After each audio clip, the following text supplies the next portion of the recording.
सदारती इंतखाब के लिए कौमी और सूबाई असम्बलियों में पोलिंग का अमल मुकम्मल हो गया। सदारती इंतखाब के लिए पोलिंग का अमल सुबह 10 से शाम 4 बजे तक जारी रहा, जिस दौरान कौमी असम्बली, सेनेट और सूबाई असम्बलियों के अरकान ने अपने वोट कास्ट किए।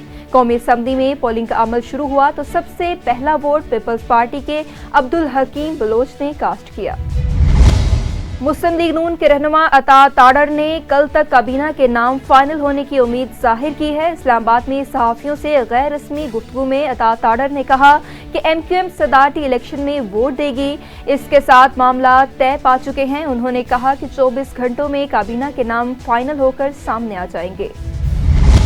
इस्लामाबाद पाकिस्तान के नए सदर की तकरीब हल्फ बर्दारी कल होगी। तर्जुमान ऐवान सदर के मुताबिक हल्फ बर्दारी की तकरीब इतवार को शाम 4 बजे ऐवान सदर में होगी, जहां चीफ जस्टिस पाकिस्तान काजी फाइज ईसा नौमुंतखब सदर से हल्फ लेंगे।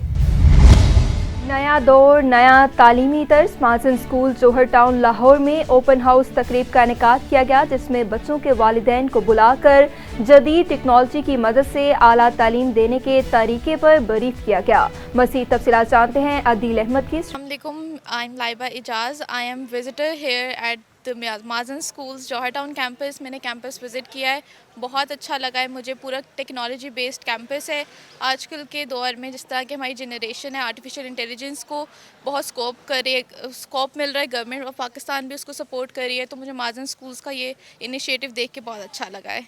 Thank you. मेरा नाम फ़ाइका असलम है। मैं प्रिंसिपल वापडा टाउन कैंपस माजन में काम कर रही हूँ और आज मुझे ये जौहर टाउन कैंपस विज़िट करने का मौका मिला। इन्होंने ओपन हाउस अरेंज किया है। माशाल्लाह बहुत अच्छी इंटरेक्टिव एक्टिविटीज़ बच्चों के लिए अरेंज की गई हैं। इनके क्लासरूम्स विज़िट किए हैं, बहुत अच्छी फैसिलिटीज़ हैं और पेरेंट्स के लिए एक मैसेज है कि अपने बच्चों को लेके यहाँ पे विज़िट ज़रूर करें। एक quality education in a very warm and nurturing environment. I am Mahwish Kamran and I am working here as in house counsellor. और ये माजन स्कूल का एक इनिशिएटिव है कि यहाँ पर जो है काउंसलर जो है बच्चों के लिए ऑल द टाइम जो है अवेलेबल है, क्योंकि आमतौर पे जो है स्कूल्स में हमारे इधर इस तरह काउंसलर नहीं होता, और या फिर वो होता है कि उनकी साइकोलॉजिस्ट की टीम विज़िट करती है, लेकिन यहाँ पर जो है काउंसलर हर वक्त मौजूद होगा। And I am very happy to be a part of Majan school. मैं बेसिकली आज एक ओपन हाउस था, ये मेरे एरिया में था, कोई नया स्कूल खुला और टर्किश एजुकेशन को प्रमोट कर रहे थे, तो आज इन्होंने ओपन हाउस रखा हुआ था, तो मैं अपनी फैमिली के साथ ज़रा विज़िट करने आया था। जी सर, बड़ा अच्छा स्कूल है। एक तो इनकी प्रेजेंटेशन बड़ी अच्छी है, फिर दूसरा मैं जब इनके स्टाफ से मिला हूँ तो बड़ा एजुकेटेड स्टाफ है, एक्सपीरियंस स्टाफ है, और दूसरा 2-3 चीज़ें मैंने देखी हैं कि इनकी स्मार्ट बेस्ड लर्निंग है। ये सारे इनके क्लासरूम्स में जो हैं स्मार्ट बोर्ड्स हैं, तो ये एक मेरे लिए बड़ा अच्छा एक्सपीरियंस था। मेरा नाम सदफ एजाज़ है। गुज़श्ता 20 साल से मैं तालीम के शोबे से वाबस्ता हूँ, लेकिन सीखने का अमल अभी भी जारी है, और यही सीखने की ख्वाहिश मुझे ऐसा लग रहा है कि मुझे मेरी मंजिल जो कि माजन है शायद वहाँ तक ले आई है, क्योंकि यहाँ पे बतौर माहिर तालीम मैंने जो कुछ यहाँ पर देखा है, जो कुछ मुझे यहाँ सीखने का मौका मिला है, जो कुछ मैंने माजन में एक्सपीरियंस किया है, वो मुझे ऐसा लगता है कि वही नीड ऑफ द टाइम है जो हमारे स्टूडेंट्स को, हमारे तलबा को या हमारी कम्युनिटी को डिलीवर हमें करना चाहिए।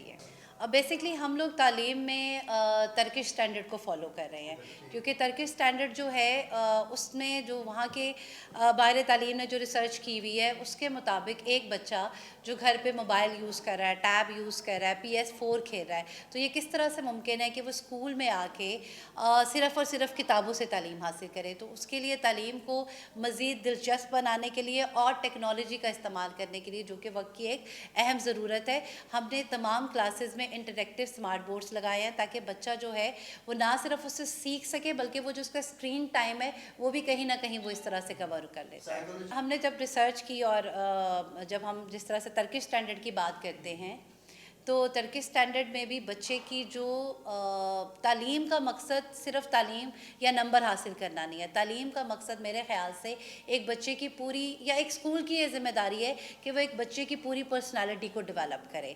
तो सिर्फ़ और सिर्फ तालीम से ये मकसद हासिल करना नामुमकिन था। तो यही वजह है कि माजन ने ये सोचा कि हमें एक इन हाउस काउंसलर जिसे हम कहते हैं, जो साइकोलॉजिस्ट हैं और माशाल्लाह बड़ी प्रोफेशनल हैं, उनको हमने यहाँ पर रखा हुआ है, जो बच्चों के साथ ना सिर्फ अपने टाइम टेबल के हिसाब سے لیسنس بھی لیں گی، بلکہ وہ باقی لیسنس میں جا کے بھی بچے کو آبزرو کریں گی، بریک کے دوران آبزرو کریں گی کہ بچہ جو ہے اس میں سائیکالوجیکلی کیا امپرومنٹ کی ضرورت ہے، اور پھر اس کے اوپر وہ کام کریں گی تاکہ ہم بچے کو ایک مکمل اس کی شخصیت میں ایک مکمل نکھار پیدا کر سکیں۔ فی اسٹرکچر جیسا کہ آپ نے دیکھا ہے کہ ہمارے جو پبلسٹی ہے اس کے اندر بھی ہم نے اس بات کو اسپیشلی مینشن کیا ہے کہ یہ ایک افورڈیبل فیس کے اوپر ہے۔ آپ علاقے کے باقی جو ہمارے کمپٹیشن کے سکولز ہیں، اگر آپ ان کے ساتھ ہمارا مقابلہ کرتے ہیں یا ان کے ساتھ ہمارا کمپیریزن کرتے ہیں تو جو فیسلٹیز ہم پرووائڈ کر رہے ہیں یہاں پر، اس کے مقابلے میں فیس نہایت کم ہے اور تقریباً ہر طبقے کی اس میں آ سکتی ہے کہ وہ اس کو افورڈ کر سکتے ہیں۔ سب سے پہلے جو ذمہ داری عائد ہوتی ہے وہ ایک اسکول پر، استاد پر عائد ہوتی ہے، کیونکہ یہاں سے ہی ہم ایک نسل کو جو ہے اس کو سکھا پڑھا کر باہر بھیجتے ہیں۔ جب وہ اسکول سے نکلتا ہے تو میرا خیال ہے کہ اس کو معاشرے کا ایک ایسا پازیٹیو شہری ہونا چاہیے کہ وہ معاشرے میں ڈیلیور کر سکے۔ تو ہمارا پوری کوشش ہے اور میرا پیغام بھی یہی ہے کہ ہم چاہے کسی بھی نظام تعلیم سے تعلق رکھتے ہوں، ہمیں چاہیے کہ بچے کے صرف گریڈز پر فوکس نہ کریں، اس کی شخصیت بنانے میں اپنا بطور استاد، بطور اسکول، بطور والدین اپنا ایک کردار ادا کریں تاکہ وہ معاشرے کا ایک بہترین شہری بن سکیں۔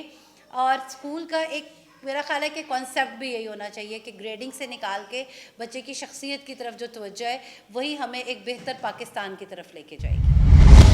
لاہور الیکٹرک سپلائی کمپنی کے چیف ایگزیکٹو انجینئر شاہد حیدر کا کہنا ہے کہ بجلی کی ترسیلی نظام کو بہتری اور صارفین کو بہتر سہولیات فراہم کرنے کے لیے ریجن بھر میں اصلاحات کا سلسلہ جاری ہے۔ اس حوالے سے چیف انجینئر O&M T&G کے زیر نگرانی GSO کی ٹیمیں سالانہ مرمتی اور ترقیاتی کاموں کے علاوہ بھی سسٹم کو مکمل طور پر مستحکم اور مضبوط رکھنے کے لیے بے شمار کام سر انجام دے رہی ہیں۔ شور کوٹ میں government vocational institute for women spring skills exhibition 2024 کا انعقاد کر دیا گیا۔ تقریب کا باقاعدہ آغاز تلاوت قرآن پاک سے ہوا۔ مہمان خصوصی ڈائریکٹر ٹیوٹا حیدر زیدی نے ایگزیبیشن کا ربن کاٹتے ہوئے تقریب میں آئے مہمان گرامی کا شکریہ ادا کیا اور تقریب سے خطاب کرتے ہوئے اسٹوڈنٹس کی کارکردگی کو سراہا۔ تقریب میں بچوں نے مختلف قسم کے ماڈلز، ہینڈی کرافٹ اور جولری کے ڈیزائن کے ذریعے اپنی صلاحیتوں کا اظہار کیا۔ کامیابی آپ کے قدم چومتی ہے اگر آپ کچھ نئے انداز میں کرنے کا عزم کرتے ہیں۔ اسی طرح ایک چھوٹی سی کارٹ سے شروع کیا جانے والا بطاطس عبدالقادر کے نام سے بزنس جو کامیاب برانڈ بن چکا ہے، جانتے ہیں کہ لاہوریوں کا پسندیدہ فوڈ پوائنٹ کس طرح بنا۔ آئیے ہمارے ساتھ چلیے بطاطس عبدالقادر اور جانیے انہی کی کہانی انہی کی زبانی۔ جی اس وقت میں موجود ہوں بطاطس عبدالقادر، ایک ایسا فوڈ پوائنٹ جو چھوٹی سے کارٹ سے سٹارٹ کیا گیا اور آج بطاطس عبدالقادر نے اتنی مقبولیت حاصل کر لی کہ دور دور سے لوگ بطاطس کھانے کے لیے آتے ہیں۔ آئیے انہی سے جانتے ہیں کہ بطاطس چیز کیا ہے، بطاطس کہتے کسے ہیں۔ بطاطس عربی میں آلو کو ہی کہتے ہیں اور یہ اسی طرح ہی سٹارٹ ہوا ہے جس طرح آپ نے انٹروڈیوس کروایا ہے۔ پہلے تو یہ چھوٹی سی کارٹ پر مشتمل تھا، اب یہ کارٹ سے شاپ پر کیسے کنورٹ ہوا، کیوں کنورٹ کیا آپ نے؟ جب سٹارٹ کیا تھا تب کووڈ تھا تو اس میں یہی تھا کہ کچھ کام کرتے ہیں تو وہ چھوٹا سا ایک کارٹ ہم نے سٹارٹ کی، تو پھر آہستہ آہستہ اللہ کا شکر ہے لوگوں کو ٹیسٹ پسند آیا، کوالٹی کوانٹٹی ہر چیز پسند آتے آتے پھر ہماری ریسپیز اور مینیو کافی بڑا ہو گیا، جس کی وجہ سے پھر ہمارا اس کے اوپر کام یا کہہ لیں جس طرح عام الفاظ میں ہاتھ نہیں چل پا رہا تھا، تو دین ہمیں پھر شاپ میں شفٹ ہونا پڑا۔ کتنے کم پیسوں سے آپ نے بزنس سٹارٹ کیا تاکہ ہمارے دیکھنے والے لوگ موٹیویٹ ہو سکیں؟ اچھا تب تو یہ تقریباً 2 لاکھ کے اندر یہ سٹارٹ ہو گیا تھا، لیکن اگر اس وقت کی بات کی جائے تو وہ اپروکسیمیٹلی تقریباً 4 لاکھ 4 لاکھ ڈبل ہو گیا کام۔ بطاطس کا مینیو کیا ہے، کیا کیا کھلاتے ہیں آپ لوگوں کو؟ اچھا بطاطس کا فلیور فرائز ہے ہمارے پاس، ٹھیک ہے، اس کے بعد لوڈڈ فرائز ہے، لوڈڈ فرائز میں بھی ایک نہیں ہے کوئی 3-4 اس کی ریسپیز ہیں، اور اسی طرح پیزا فرائز ہے، اس میں بفلو بائٹس بھی ہم نے سٹارٹ کیا ہوا ہے، ونگز ہم نے سٹارٹ کر دی ہیں، بفلو ونگز سٹارٹ ہو گئے ہوئے ہیں، اور اسی طرح لوڈڈ فرائز میں بھی 4-5 قسم کے آ گئے ہیں۔ اچھا جو بطاطس میں لوڈڈ فرائز ہے اس کے اوپر جو ساسز کی سٹوری کیا ہے؟ ساسز کی سٹوریز ایسی ہے کہ وہ ہمارے اپنے ہوم میڈ ہیں، کوئی بس آہستہ آہستہ جب سٹارٹ کیا تب یہی تھا, سوچ یہی تھی کہ کیسے مطلب باہر سے بھی نہیں پسند آ رہی تھی کچھ, اپنا ہم نے کہا خود ہی اسٹارٹ کرنا, خود ہی ٹیسٹ کرتا شروع. وہ ٹیسٹ اتنا کیا کہ 1 مہینے تک پہلے ہم خود ہی ٹیسٹ کرتے رہے, پھر کچھ لوگوں کو ٹیسٹ کراتے رہے, پھر جو ہمیں فائنلی جو ریسیپی بلاگ کی وہی آج تک چلتی آ رہی ہیں. بطاطس میں کوئی اسپیشل آلو استعمال ہوتے ہیں, فروزن آلو استعمال ہوتے ہیں, کون سے آلو استعمال کرتے ہیں آپ؟ اچھا, یہ ہمارے یہاں پہ کانسیپٹ ہے جی, فروزن بہت اچھی چیز ہے. فروزن اتنا مہنگا ہے, 450 روپے kg ہے. آپ آؤٹ آف کنٹری کسی بھی ملک میں چلے جائیں, وہاں پہ فروزن سستی چیز ہوتی ہے اور فریش کٹ ڈبل پرائس پہ ہوتا ہے. یہ ہمارے یہاں پہ لوگوں کو دماغ ایسا ہوا ہے کہ نہیں جی فروزن ہے, وہ مہنگا بھی لے لیتے ہیں کیونکہ وہ تو سال کے 1 دفعہ بنتا ہے جب نیو فصل آتی ہے فروری میں, وہ دفعہ بنا کے وہ بس ڈمپ ہو جاتی ہیں اور وہ سارا سال وہی فروزن کھلاتے ہیں. ہم ڈیلی آتا ہے, ڈیلی فریش کٹ ہوتا ہے اور فریش ہی ہم بناتے ہیں, ٹھیک ہے. اور یہ ایسٹرک آلو ہوتے ہیں جسے یہ ایک پراپر جس کو کہیں کہ فرائز کے لیے ہی یوز ہوتا ہے. جی السلام علیکم. وعلیکم السلام. کہاں سے آئے ہیں آپ؟ میں بیسیکلی یہیں سے ہی ہوں. یہ جو علاقہ ہے عامر ٹاؤن کا, اس کی اپوزٹ جگہ ہے عزیز پلی کے, تو میں وہاں سے بلونگ کرتا ہوں. بطاطس سے کیا لینے آئے ہیں؟ میں یہاں سے فرائز ریگولر کسٹمر ہوں ان کا, اور ابھی یہاں سے فرائز جو ہے وہ لینے کے لیے آیا ہوں. بطاطس کے انٹائر مینیو میں کون سا پروڈکٹ آپ کو زیادہ پسند؟ کافی اس میں جیسے لوڈڈ فرائز ان کا اچھا ہے, اس کے علاوہ گارلک مایو فرائز ان کا اچھا ہے. زیادہ تر جو کسٹمر پسند کرتے ہیں وہ لوڈڈ فرائز جو ہے وہ پسند کرتے ہیں. کیا کھانے کے لیے آئے ہو بطاطس؟ Loaded fries. کیسا ٹیسٹ لگتا ہے آپ کو؟ بہت اچھا. اچھا مجھے یہ بتائیں آپ آئے کہاں سے؟ سعودی کا. بطاطس میں آپ کو سب سے زیادہ کون سا فوڈ پسند ہے؟ Pizza fries. لالا موسیٰ میں سالانہ تقریب رزلٹ کا انعقاد کیا گیا. اس موقع پر بچوں نے مختلف ٹیبلوز پیش کر کے حاضرین کے دل جیتے. پوزیشن ہولڈر بچوں میں مہمان خصوصی نے میڈل, شیلڈ اور دیگر انعامات تقسیم کیے. اس موقع پر ڈائریکٹر ڈو اسکول سسٹم کا کہنا تھا کہ ہم بچوں کی معیاری تعلیم اور ان کے مستقبل کے لیے دن رات کوشاں ہیں. منشت آباد میں آوارہ کتوں کی بھرمار. تحصیل انتظامیہ نے شہریوں کو آوارہ کتوں کے رحم و کرم پر چھوڑ دیا. گزشتہ روز بھی بھٹو کالونی میں ایک بچے کو آوارہ کتے نے کاٹ لیا جس کو طبی امداد کے لیے ہسپتال لایا گیا. شہریوں کا کہنا ہے کہ متعدد بار انتظامیہ کو آوارہ کتوں کے بارے میں آگاہ کیا مگر انتظامیہ ان آوارہ کتوں کو طلب کرنے میں بری طرح ناکام دکھائی دے رہی ہے. شہریوں نے اسسٹنٹ کمشنر منشت آباد اور ڈی سی بہاول نگر سے فوری طور پر نوٹس لینے کا مطالبہ کر دیا. حافظ آباد میں بھی خواتین کا عالمی دن منایا گیا اور تقریبات بھی منعقد کی گئیں. اسپیشل پرسن رخسانہ بھٹی عزم و ہمت کی مثال بن گئیں جو معذور ہونے کے باوجود اسپیشل پرسن افراد کے حقوق اجاگر کرتی ہیں. مزید تفصیلات جانتے ہیں شفقت علی پہلوان سے. جی بالکل, آج 8 مارچ دنیا بھر کی طرح حافظ آباد میں بھی آج عورتوں کے عالمی دن کے حوالے سے رخسانہ بھٹی نے ایک پروگرام کا انعقاد کیا ہے. ان سے جانتے ہیں کہ وہ آج اپنے عالمی دن کے حوالے سے کیا میسج دے گی. آج عورتوں کا عالمی دن ہے, اس حوالے سے آپ کیا میسج دیں گے؟ جی بالکل, میں عورتوں کو یہی کہوں گی کہ وہ بالکل اپنے کام میں بھی کسی سے پیچھے نہیں ہے. عورت بہت زیادہ کام کرتی ہے, بلکہ مردوں سے بھی دگنا کام کرتی ہے. اور اس وقت جو کہ ہماری وزیر اعلیٰ ہے وہ بھی خواتین کے لیے بہت زیادہ نئے پروجیکٹ متعارف کرا رہی ہیں, تو ہماری خواتین بھی انشاءاللہ تعالیٰ پیش ہیں. آج میرے ساتھ کچھ اور خواتین موجود ہیں, مزید ان سے جانتے ہیں کہ وہ اپنے عالمی دن کے حوالے سے کیا کہیں گی. جی آج خواتین کا عالمی دن, آپ اس حوالے سے کیا میسج دیں گے؟ میں عالمی دن کے مبارک موقع پر تمام خواتین کو عالمی دن مبارک کہتی ہوں اور ان کو اپنے جو حقوق ہیں ان کو منوانے کے لیے اور ان پر مطلب قائم رہنے کے لیے بھی دعا گو ہیں کہ تمام جو خواتین جو ظلم و ستم سہتی ہیں وہ اپنے لیے سٹینڈ لیں تاکہ وہ دنیا میں ایک کامیاب عورت کہلائے. Thank you. جی ان کا کہنا ہے کہ عورت کو چاہیے کہ اپنے حقوق کے لیے سٹینڈ لے تاکہ وہ ایک کامیاب عورت کہلائے. دوسری جانب جو رخسانہ بھٹی ہیں ان کا کہنا ہے کہ انہوں نے اپنی مزدوری کو کبھی مزدوری نہیں سمجھا, بلکہ وہ اس مزدوری کے باوجود اسپیشل پرسن ہونے کے باوجود دوسری خواتین کی مدد کرتی ہیں اور وہ آئندہ بھی اپنی ایسی کوشش جاری رکھیں گی. جی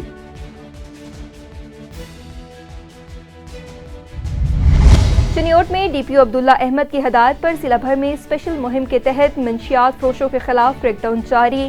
مختلف علاقوں سے خاتون ملزمہ سمیت 3 منشیات فروش ملزمان گرفتار کر لیے گئے. گرفتار ملزمان کے قبضے سے 1878 گرام چرس, शराब और चालू भट्टी बरामद। मंशियात फरोश मुलजिमान के खिलाफ थाने में अलग अलग मुकदमात दर्ज कर लिए गए। मज़ीद तफ्तीश का अमल जारी है। DPO अब्दुल्ला अहमद का कहना था कि अपनी नस्लों को मंशियात से बचाने के लिए तमाम तर ज़रूरी इक़दामात किए जाएंगे। चिश्तिया IG पंजाब और DPO बहावल नगर की हदायत पर मंशियात फरोशों के खिलाफ कार्रवाइयाँ जारी। थाना सिटी A डिवीजन ने मुख्तलिफ मुकामात पर छापे मारकर 3 मुलजिमान से 1325 ग्राम हेरोइन, दूसरी कार्रवाई में 1800 ग्राम चर्स, तीसरी कार्रवाई में 3 मुख्तलिफ मुकामात पर छापे मारकर 250 लीटर शराब और एक चालू भट्टी बरामद कर ली। तमाम मुलजिमान पर मुकदमात का इंदराज करते हुए मुलजिमान को पाबंदे सलासल कर दिया। SHO का कहना था कि हम अपने अफसराने बाला के अहकामात की रोशनी में मंशियात की लानत के खात्मे की खातिर दिन रात कोशा हैं। फैसलाबाद हिजवेरी टाउन से पंजाब पुलिस और डॉल्फिन फोर्स ने दर्जनों की तादाद से पतंगबाजों को गिरफ्तार किया। पतंगबाजों को सजा के तौर पर पतंगों को सर पर रखकर पैदल थाने की तरफ ले गए। पंजाब पुलिस और डॉल्फिन फोर्स ने पतंगबाजों को बताया कि फैसलाबाद थाना सरगोदा रोड के किसी भी इलाके में पतंगबाजी करता कोई नजर आया तो उसे उसके घर से लेकर थाना सरगोदा रोड तक पैदल ले जाया जाएगा। फैसलाबाद में मुखालफिन की घर पर फायरिंग। कत्ल के मुकदमे में मुद्दई के घर पर मुलजिम पार्टी ने फायरिंग की। मुलजिमान की जानिब से 2 रोज़ कबल कत्ल करने की धमकी आमेज कॉल भी की गई। मुलजिमान अली अहमद को कत्ल के मुकदमे की पैरवी करने से रोकने के लिए जान से मारना चाहते थे। मुलजिमान की जानिब से 2 मोटरसाइकिल सवारों ने घर पर फायरिंग की। फायरिंग की CCTV फुटेज स्पेशल TV ने मौसूल कर ली। पुलिस की जानिब से ताहाल मुलजिमान के खिलाफ कार्रवाई न की जा सकी। सजावल में बदअमनी, लाकानूनियत और मंशियात के खिलाफ कौमी अवामी तहरीक के रहनुमा यूसुफ कंभर के अहले खाना से डकैती के खिलाफ कौमी अवामी तहरीक और सिंध मूवमेंट ने रैली निकाली और SSP ऑफिस के सामने धरना दिया, जिसकी क़यादत अवामी तहरीक ने की। इस मौका पर पीर अवामी तहरीक के मरकजी रहनुमा और दीगर भी मौजूद थे। मुजाहिरीन का कहना था कि पुलिस अवाम के जानो माल के तहफ़्फ़ुज़ के बजाय मुजरिमों को तहफ़्फ़ुज़ दे रही है।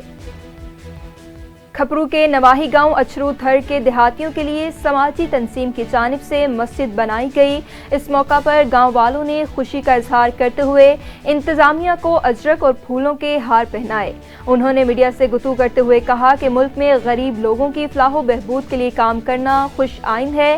पाकिस्तान समेत दुनिया भर के ताउन से मस्जिद बनाई गई है। नौशेरो फेरोज में मुबैना पुलिस मुकाबले में 2 डाकू जख्मी हालत में गिरफ्तार कर लिए गए। इस सिलसिले में SSP ऑफिस नौशेरो फेरोज से जारी करदा प्रेस रिलीज में बताया गया कि पुलिस और डाकुओं में फायरिंग के तबादले में 2 डाकू जख्मी हालत में गिरफ्तार किए गए और पुलिस एहलकार से छीनी गई सरकारी राइफल, 2 गैर कानूनी पिस्टल्स और छीनी गई मोटरसाइकिल बरामद कर ली गई। ठट्टा में KT बंदर के हजामरू क्रैक में गुज़िश्ता 5 रोज़ कबल कश्ती डूबने का मामला। पाक नेवी और दीगर टीमें माहगीरों की तलाश में मसरूफ़ अमल हैं। अब तक किसी माहगीर का कोई पता नहीं चला। मज़ीद तफ़सीलात जानते हैं माजिद हमीद की इस रिपोर्ट में। ठट्टा KT बंदर के हजामड़ो क्रैक में गुज़िश्ता 5 रोज़ कबल कश्ती डूबने वाला मामला रेस्क्यू का अमल जारी है। अब तक के इतलात के मुताबिक किसी भी माहगीर का कोई पता नहीं चल सका है। माजिद हमीद AC KT बंदर। सुबह से 3 नशे मिलने वाली इतलात झूठ पर मबनी हैं। हमने नेवी के मदद से सर्च किया और हेलीकॉप्टर के जरिए तलाश भी की। माजिद हमीद AC। पाक नेवी और दीगर टीमें माहगीरों की तलाश में मसरूफ़ अमल हैं। अब तक किसी माहगीर का कोई पता नहीं चल सका। माजिद हमीद AC KT बंदर सैयद इमदाद अली शाह ठट्टा। उमरकोट जमात इस्लामी के तहत इज्तिमा हुआ। इज्तिमा में जमात इस्लामी के ओहदेदारान और कारकुनान की बड़ी तादाद ने शिरकत की। इज्तिमा कुर्बान अली गुशकोरी अमीर जमात इस्लामी के ज़ेर सदारत किया गया। इज्तिमा में फ़लस्तीन में जारी जुल्म व बर्बरियत की भरपूर मज़म्मत की गई और फ़लस्तीनियों की भरपूर हमायत जारी रखने का ऐलान किया गया। आखिर में माह रमज़ानुल मुबारक के बाबरकत महीने के इस्तकबाल की तैयारी के लिए मनसूबाबंदी भी की गई। ठट्टा में दर्जनों गोश्त फरोशों का माह रमज़ानुल मुबारक में इंतज़ामिया के सरकारी कम रेट पर गोश्त फरोख्त करने से इनकार। गोश्त फरोशों का ठट्टा में एहतजाज और सरकारी नरखनामे को मुस्तरद कर दिया गया। मज़ीद तफसीलात जानते हैं इमदाद अली की इस रिपोर्ट में। ठट्टा में दर्जनों गोश्त फरोशों का माह रमज़ान मुबारक में इंतज़ामिया के सरकारी कम रेट पर गोश्त फरोख्त करने से इनकार कर दिया। इंतज़ामिया के जानब से बड़े का गोश्त 600 और बकरे का गोश्त 1200 रुपये फरोख्त करने की लिस्ट को मुस्तरद कर दिया है। सरकारी कीमत बहुत कम है, इस पर गोश्त फरोख्त करना मुमकिन नहीं है। गोश्त फरोश दर्जनों गोश्त फरोशों का ठट्टा में एहतजाज किया और सरकारी नरफनामा को मुस्तरद कर दिया। बड़े की गोश्त का रेट फ़ी किलो 900 रुपये और बकरे का गोश्त 1800 रुपये किलो मुकर्रर करने का मुतालबा। सैयद इमदाद अली शाह ठट्टा।